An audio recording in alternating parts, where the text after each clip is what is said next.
Bueno, muy buenas tardes. Nos reencontramos esta vez en este formato de clase grabada para trabajar sobre las competencias comunicativas.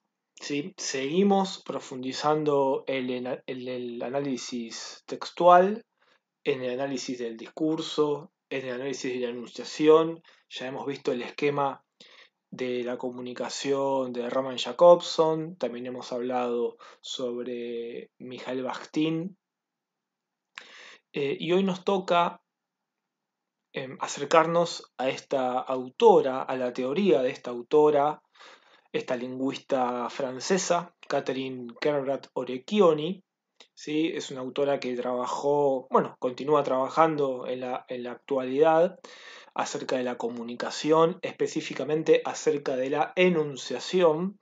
Es una lingüista francesa que, bueno, su trabajo se destaca sobre todo a partir de la década del 70, fines de los 70 y la década del 80. Ella lo que hace es reformular, ¿sí? Repensar, reestructurar el esquema de la comunicación clásico, ¿sí? El circuito comunicacional, que ya lo vimos en la clase pasada, pero yo lo incluí en esta plaqueta nuevamente, ¿sí? El circuito del ruso Roman Jakobson, ¿sí? Que bueno, con sus componentes, ¿no? Emisor, canal, referente, receptor, ya lo hemos visto, no me quiero detener mucho, pero este es el esquema clásico, es el esquema clásico, lineal.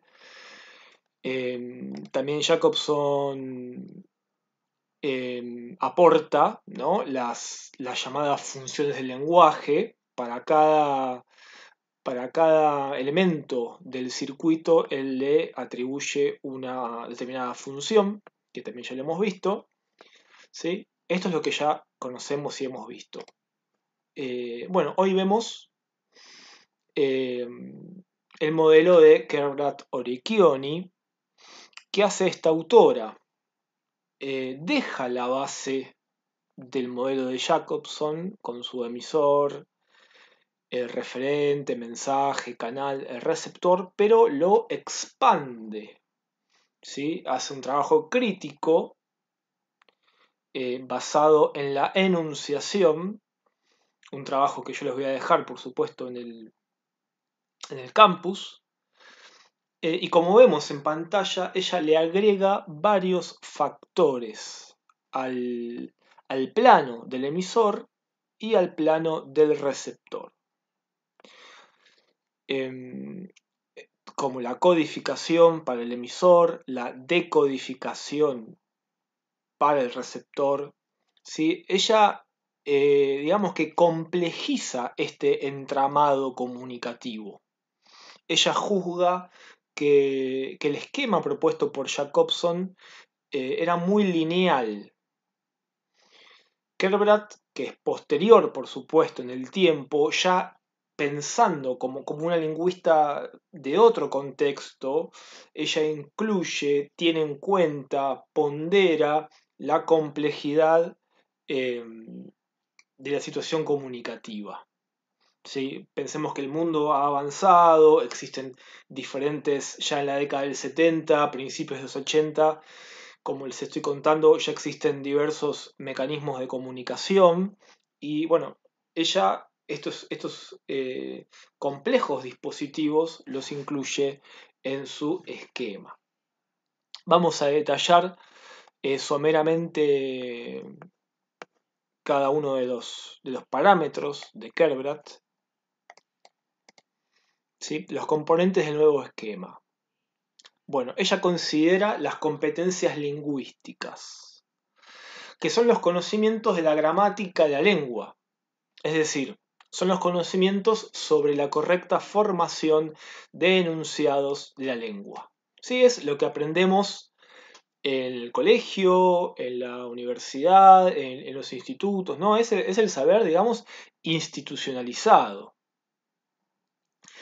La competencia comunicativa incluye a la anterior, o sea, a la lingüística, y la pone en circulación junto con otros saberes o conocimientos de una misma comunidad lingüística, ¿sí?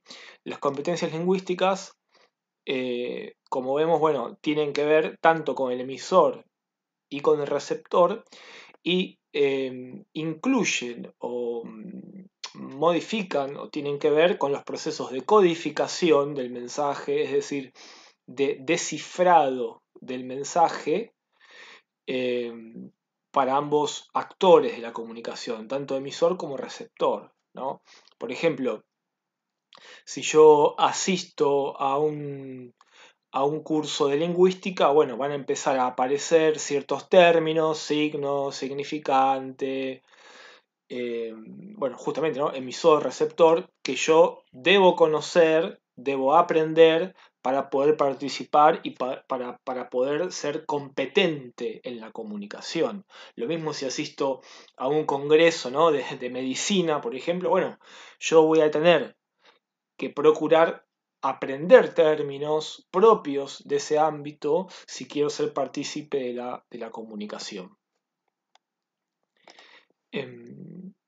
Bueno, también Kerbrat Orecchioni considera las competencias no lingüísticas. Es decir, también las llamamos competencias paralingüísticas. ¿En qué se basa esto? Bueno, en que el lenguaje que no utiliza solamente palabras, sino gestos, miradas, la mímica, inciden en la codificación de los mensajes. Hubo hace ya varios años, ¿sí? Un auge en la comunicación paralingüística. La comunicación paralingüística se empezó a incluir en todo lo que es, por ejemplo, ventas, ¿sí? En el ámbito del mercado, en ventas, se empezaron a dar cursos de comunicación paralingüística para atender mejor a los clientes, para interpretar a los clientes, por ejemplo. ¿Sí? Bueno, eso también tiene que ver, por supuesto, vuelvo a esta plaqueta. Fíjense cómo incluye al emisor y al receptor, porque para Kerbrat, en la complejidad del sistema comunicativo, ¿no? En este sistema complejo, importa mucho lo que tanto el emisor y el receptor traen a priori como sujetos culturales.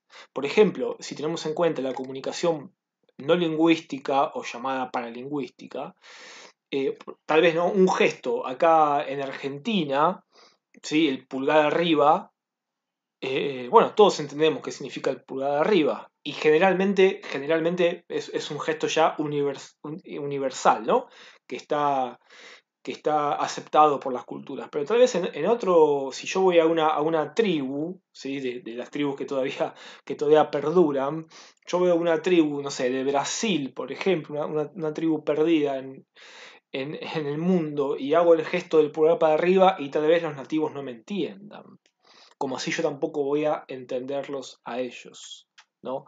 O el hecho también de los saludos, ¿no? Cuando acá en Argentina somos mucho de saludar con la mano o incluso dar un beso, y por ahí otra cultura, ¿no? Pienso en una cultura más oriental, como la japonesa, por ejemplo, ya pone otra distancia y el saludo, algo tan simple como un saludo, se efectúa mediante una competencia paralingüística diferente. ¿Sí?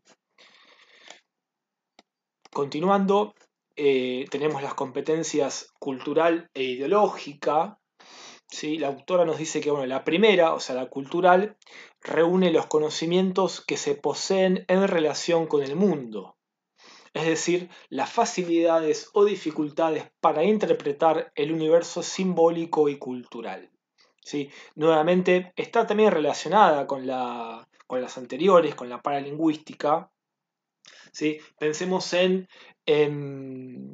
tal vez símbolos propios de la cultura o palabras propias de nuestra cultura que son privativas de un tipo de hablante, ¿no? Que tiene que ver la zona en donde vive, la región en donde vive, ¿no? Es decir, con la cultura propia. En cambio, la competencia ideológica además del universo simbólico, se lleva a cabo una serie de procedimientos que permiten la interpretación y la evaluación de dichos objetos, al conjunto de actitudes interpretativas y evaluativas. Es decir, tiene que ver mucho esto con, bueno, como dice el nombre, con la ideología, pero también con el nivel de formación que cada actor del circuito comunicacional tenga, ¿no? Su conjunto de saberes, sus opiniones, ¿sí? Es una obviedad decirlo, pero bueno, vale la pena aclararlo que la ideología que cada actor del circuito comunicacional tenga va a marcar una influencia en la opinión y en el mensaje, en lo que se llama la codificación y la decodificación. ¿Sí? Después tenemos las llamadas determinaciones psi o psicológicas. La autora, van a ver en el apunte que no profundiza mucho en este elemento, pero podemos decir que las competencias anteriores, o sea, las ideológicas, culturales, las anteriores, ¿no? Están atravesadas por un conjunto de determinaciones individuales de las que tampoco el hablante es completamente consciente y que pueden alterar en diferentes sentidos los mensajes y la interacción comunicativa. Se trata de las determinaciones psi, componentes psicológicos, psicoanalíticos y o psiquiátricos. No es una competencia que el participante adquiere, sino una determinación a la que se está sujeto. ¿Sí? Por ejemplo, yo me acuerdo que una profe explicaba este factor de esta manera. Dependiendo, ahí está, puede fallar. Dependiendo de la estabilidad de cada uno, ¿sí? Para hacerlo bien sencillo, del día que uno tenga, si tiene un buen día, un mal día, si está pasando una situación angustiante o por el contrario está muy alegre, muy extasiado. Bueno, el mensaje puede ser interpretado de diferente forma.